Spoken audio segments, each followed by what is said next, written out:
eu fazer uma pergunta assim, deixa eu fazer agora uma sabatina aqui de você como pré-candidato. E moradia, cara? Tem grana pra investir em Peraí, moradia? você tá fazendo uma sabatina com ele, mas você vai fazer com o Altair? Sim. Altino. Pô, Já esqueci posso o nome do avisar cara. aos nossos amigos de impeachment do PSTU, nossos eternos colegas de impeachment do PSTU, Altino tá convidado aí pra trazer suas propostas socialistas pra governar São Paulo, tá? E eu pergunto agora pra você, que lá tá mesmo nível do Altino.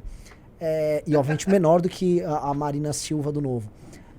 Por favor, dá pra fazer, assim, com o orçamento de São Paulo, dá pra fazer algo substancial em termos de moradia? Porque eu sou da tese, já era da tese na pré-candidatura do Arthur. Moradia é o grande problema. Pra mim, moradia, o tema da moradia, o tema da habitação é o hub de todos os problemas. Porque assim, o PCC não tá instalado nos Jardins, não tá em Moema, não tá em Vila, não tá nem no Ipiranga, sabe? É sempre nos lugares mais humildes que os problemas não estão concentrados, de todas as ordens, saneamento, educação, segurança, certo? Como mexer nisso? A grana pra isso, fala, não dá, também não vamos subir. Não, assim, primeiro, nem precisa de tanto dinheiro, porque a própria prefeitura, e esse é um ponto absurdo, né? A prefeitura ela não sabe os imóveis que ela mesmo tem. Você não tem nenhum mapeamento dos imóveis que ela tem. Mas quando nós tivermos, nós já sabemos que há centenas e centenas de imóveis que podem ser utilizados para se transformar em habitação. E que hoje, muitos deles são invadidos. Hoje, muitos deles estão sendo lar para invasão. E aí, depois, acontece um incêndio, você não tem o mínimo de manutenção desses imóveis, você não tem o mínimo de atestado, não vai um engenheiro lá para saber se aquilo está cumprindo, de fato, as condições de permanência, de você poder morar naquele imóvel. Aí cai na cabeça de quem tá lá, né? Com desses movimentos como o MTST, que invadem a propriedade alheia. Então, assim, tem imóvel pra isso, tem orçamento pra isso, pelo amor de Deus. O São Paulo bateu recorde de caixa, né? 35 bilhões de reais em caixa. 35 bilhões de reais em caixa. Tira a peruca assim, dele. Tava falando com o ACM Neto. Ele falou, mano, quando eu peguei o orçamento da Prefeitura de Salvador, acho que era 8 bilhões. O orçamento do Salvador inteiro. Com todos os problemas que Salvador tem. E tá com 35 bi em caixa e não tem dinheiro pra casa. E mais do que isso, né? As esquerdas falam tanto quanto a privatização. O que é, né, um sujeito colocar uma barraca numa praça, colocar uma barraca na rua, se não a privatização do espaço público? Mas é óbvio. Ele não tem o direito de fazer isso. Ele não Isso pode. é ilegal, ele não pode fazer isso. A prefeitura tem condições de dar moradia pra todo mundo. E o Sim. sujeito tem que ir pra moradia. Não Sim. existe a opção de colocar uma barraca, como a gente foi lá na Cracolândia, e aí eu e o Renato, e aí colocaram o usuário de crack, foi lá e colocou barraca na frente da casa dela, e 3 meses a filha autista dela ficou inalando fumaça de crack. O direito de você acampar na frente da casa de uma pessoa não existe, tá? Só tem esse tipo de coisa. Só tem esse tipo de coisa porque tá acontecendo na mão de gente, de pobre coitado, que não tem como se defender. O pessoal que mora, que tem comércio na região da Cracolândia, não tem como se defender. Eles vão reclamar na prefeitura, a prefeitura fala pra acionar o Ministério Público. Agora, se colocasse uma barraca na frente da casa do Ministro Supremo, no outro dia, no mesmo dia, 5 minutos depois, tava a Força Nacional, lá tava o Exército tirando a barraca. Então, peraí. Na frente da casa do cidadão comum pode, na praça pode, no meio da rua pode, que é tudo espaço público, espaço de todos, não é espaço que é reservado que uma pessoa vai lá e colocar uma barraca. Não, você não pode colocar uma barraca no espaço público, meu amigo, porque você não pode morar no espaço público. E não é, você quer largar então, banir os pobres, não, você tem como dar moradia pra todo mundo. Você tá falando aqui de morador de rua agora, né? Sim.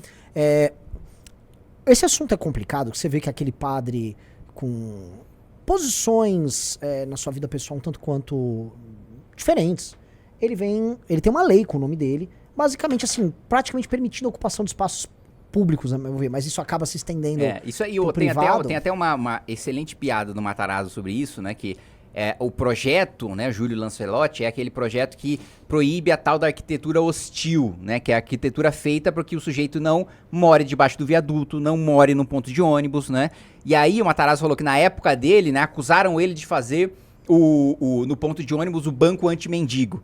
E aí ele questionou, acho que foi a Folha que falou que ele, Matarazzo é higienista, tá fazendo o banco anti-mendigo. Aí ele falou, beleza, qual que é o banco pró-mendigo?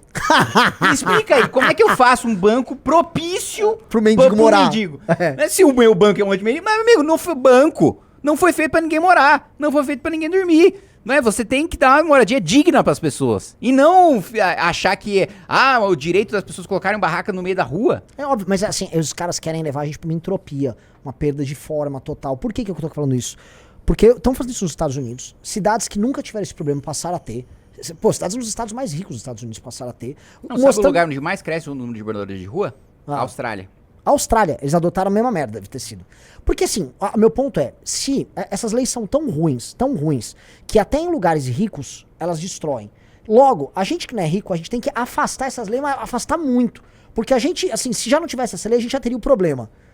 Mas a gente teria pelo menos meios de resolver. Aqui, então, quando a gente coloca uma lei dessas e coloca toda uma campanha dessas, precisa ser muito corajoso pra lutar. E esse é o ponto. Eu não vejo ninguém falar disso. Porque se for falar, assim, o tema moradores de rua, que basicamente destruiu o centro de São Paulo, tá destruindo, é uma chaga geral, ela vem sendo mantida como um fetiche por esses caras que passam projetos de lei e tal. Sim, essa zona que o Caraco resiste da vida, que é distribuindo cachimbo. Eu vou tipo jogar. É uma indústria disso. Mas vou te jogar o problema.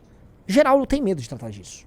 Você teria, assim, porque o lance é, não tô falando de pegar o cara, sei lá, morra, não é isso. Vá pra um albergue, tenha tratamento, tenha investimento pra você sair da sua condição de rua. Mas você encararia o problema, porque você sabe que é um problemaço. É tão grande, ao meu ver, quanto o Cracolândia. São até correlatos. Mas você toparia, você falaria em campanha sobre isso? Sem dúvida nenhuma. Pra revogar essa lei, pra você sim preservar o espaço público, não é para ninguém morar embaixo de viaduto, não é pra ninguém morar em ponto de ônibus, é pra você morar na moradia popular feita pela prefeitura com parceria da iniciativa privada, também não tem nenhum problema nisso. Você tem imóveis já prontos pra isso. Então, não tenho nenhum medo, não tenho nenhum receio de dizer que a cidade de São Paulo tem condição de dar moradia pra todo mundo, e dar moradia pra todo mundo, né, também significa garantir os espaços públicos e não deixar ninguém morar em nenhum espaço público. Sim. Porque o espaço público é público. Porra, se a gente permite, né, que a pessoa coloque uma barraca no espaço público, hoje a gente tolera com a praça. Mas se amanhã eu colocar uma barraca no meio da Avenida Paulista, não vão tirar? Por que, com a praça? Por que com determinados bairros? Por que determinados moradores precisam conviver com isso? Sim. Precisam aceitar isso? Por que não... E essa é a pergunta, né? Por que não tem nos jardins? Né? Exatamente. Por que os bairros ricos se organizam pra não ter? Mas são também os caras que votam pra ter no bairro dos outros. Exato. Entendeu? Que o famoso, a esquerda não no meu jardim. Né? Não nos meus jardins. Exato. Né? Que aí, não, né, temos que levar mais emprego, bares, restaurantes. Não, já teve o Raul Justilori estava me dizendo, quando ele era jornalista da Folha, estavam discutindo abrir restaurante nos jardins, né? E aí uma mulher falou, não, olha, não tenho nada contra restaurante, tá, eu acho ótimo, adoro frequentar restaurante. Até tenho amigos de restaurantes. O problema é o pessoal que vem junto, sabe, garçom, entendeu? É essa a mentalidade, né, que é o cara que é o rico culpado, né, herdeiro, que nunca fez porra nenhuma na vida, mas se sente culpado de ter dado aquela fortuna, e aí ele vota no PSOL pra descarregar a consciência dele. Mas aí, quando vamos colocar um metrô lá, não, a gente que o metrô atrai, eu não quero. Vamos deixar abrir restaurante pra movimentar a economia? Tem um monte de gente com dinheiro aí, por que a gente não pode dar emprego pra o cara que vai estacionar o carro, pro garçom, por quê? Porque aqui não, né, essa gente vindo pra cá. Sim. E a gente tem que precisar lembrar, porque assim, e aí, os bairros que votam no PSOL... E faz cosplay de pobre, né?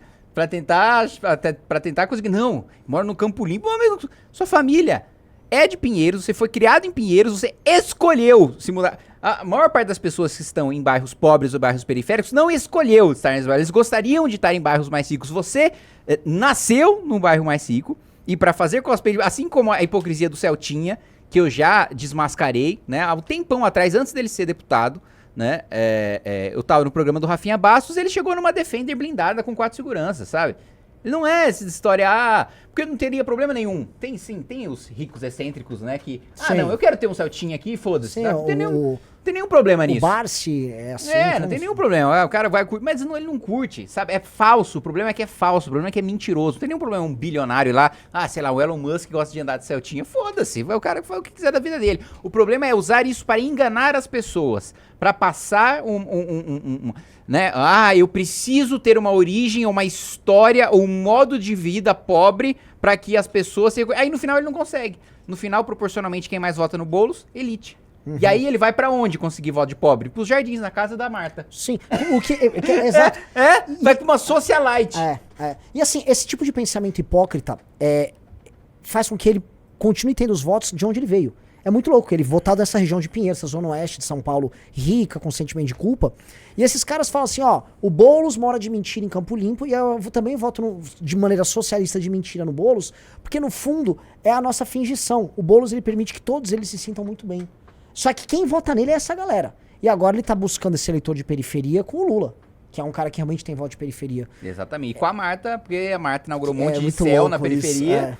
Mas aí isso mostra também que você não pode ficar também achando que o pobre é otário de acreditar ou aceitar em tudo. Porque no final das contas, como é que ele tá trazendo o voto dos mais pobres da Marta? Falou, a Marta, bem ou mal, foi lá e fez um céu no onde aquele cara mora. E, porra, eu vi uma coisa concreta aqui que foi feita onde eu moro. Agora, essa emulação que o Boulos faz, você vê que não é o suficiente pra ele pegar o voto dos mais pobres, né? Ele teve que ir em alguém que de fato fez alguma coisa ali, deixou um céu na periferia, mas ainda assim ele mantém essa postura dissimulada dele, essa postura, porque ele sabe que ele é uma farsa, ele sabe que ele é dissimulado. Tanto que ele quando você vai debater com ele tá sempre com um sorrisinho sarcástico, irônico. Ele sabe, aquele jeitão assim é o jeito do cara sarcástico de cinismo. Né? Não é um sarcástico natural, né? Que é aquele cara, que é sarcástico é engraçado, você tá com ele. Não, é aquele sarcástico de cínico, né? Sim. Esse é o sujeito, eu convivi com ele na antessala do debate com o Arthur, ali na prefeitura de 2020. Ele é isso, essa risada, um falso senso de que ele tá muito confiante, mas ele segue um roteiro muito pré-determinado nas coisas que ele faz, é tudo ensaiado. Não, ali. e é tudo construído. Eu acompanhei o Boulos, quando a primeira eleição dele, quando ele disputou pra presidente, ele era um péssimo debatedor, ele era um péssimo orador. Ele passou por um media training, ele foi construído artificialmente para disputar as eleições de 2020, e aí conseguiu chegar no segundo turno contra o Covas, depois de muito dinheiro que foi colocado ali para treinar ele. Sim. Mas não é um cara que teve uma trajetória de debate público, teve uma curva de evolução com a experiência. Não, é um cara que foi criado em laboratório, que foi treinado ali para ser aquilo. Da mesma maneira que o Lula foi lapidado para ter o voto da classe média, para ter o voto do centro ali na primeira eleição dele. Depois ele não precisou mais fazer isso, né? E já virou Lula mesmo, o que ele é, falando as merdas que fala, sem se podar nem nada. Mas até ele chegar lá, ele, né, se dissimulou, que é a mesma coisa que o Boulos tá fazendo. Né? Hoje ele não é prefeito de Tel Aviv. Vamos lá, amanhã ele ganha a prefeitura de São Paulo, ele tá mandando tropas pro Hamas. Tropas pro Hamas, óbvio, exato. É óbvio, ele vai dar uma secretaria pro Hamas. Assim, esse é um outro ponto que eu ia colocar disso, a falta de naturalidade desses candidatos. Você seria, né, você será, na verdade, um dos, contando o quinto, que é o Altino, né, o único candidato verdadeiramente natural ali. Talvez o Altino também seja um candidato natural, não à toa que vocês dois tenham a mesma pontuação. Né? Mas assim, você seria o único candidato natural ali, porque, com todo respeito à sua colega Tabata, ela é uma pessoa muito fingida, o Nunes não tem traquejo nenhum, então ele vai ter que fazer media training, e o Boulos é isso que você descreveu. Assim, é muito, assim, os caras... É muito curioso, aliás, que você é um cara tão relevante quanto o Altino, e tem, sei lá, metade das intenções de votos da Marina, mas você é o único candidato que tá todo mundo tentando tirar a candidatura. Exatamente. Repara que é o seguinte, se a Marina fosse tão perigosa, por que ninguém tava tentando tirar a candidatura dela? Por que ninguém tenta tirar a candidatura do Altino? Mas tenta tirar a candidatura tua. E eu acho isso curiosíssimo. Não, mais do que isso, porque ninguém tenta tirar a candidatura da Tabata. O Alckmin é vice do Lula. É verdade, muito bem colocado. O Márcio França é ministro do Lula. Sim. Os caras tipo, vai... Até porque, vamos falar real, a candidatura da Tabata tá aí pra ajudar o Boulos no segundo turno. É, lógico. Pra pegar um voto que o Boulos não tem no primeiro turno, que é muito radical. Aí o cara fala, uma menina jovem, promissora na política e tal. E aí, segundo turno, apoia o Boulos. Sim. Ela tá esquentando a centro-esquerda e o centro pro Boulos. É isso. E ciscando na centro-direita. É mesmo, dá pra pegar isso nas pesquisas. Dos mais jovens. Porque o cara é confuso. O cara vê... é uma parcela de eleitorado... Nova política. Que olha pra mim, olha pra Tabata e fala, mudando, a diferença dos dois é o sexo. Sim. São dois jovens políticos que falam bem. Íntegros, lógico. Entendeu? Que não tá envolvido em escândalo de corrupção. Então, se a Tabata não for voto no 15, o que não for voto na Tabata, entendeu? Ela cisca na centro-direita também. Sim. E isso ajuda o Boulos, porque esse é um voto que o Boulos nunca ia ter. Não, isso aí não... Esquece. Preciso ir. Cara, Deus muito abençoe. obrigado pelo seu comparecimento aqui. A galera que ficou achando que era clickbait, metia um Kim Kataguiri aqui como resposta ontem. Exijo desculpas de todos vocês aqui. Eu fui muito xingado ontem pelo meu clickbait. Nunca foi o Kim adora ficar vendo o que o chat fala. Eu gosto de ver o chat, eu gosto do chat. Um abraço, chat. Tamo junto, chat.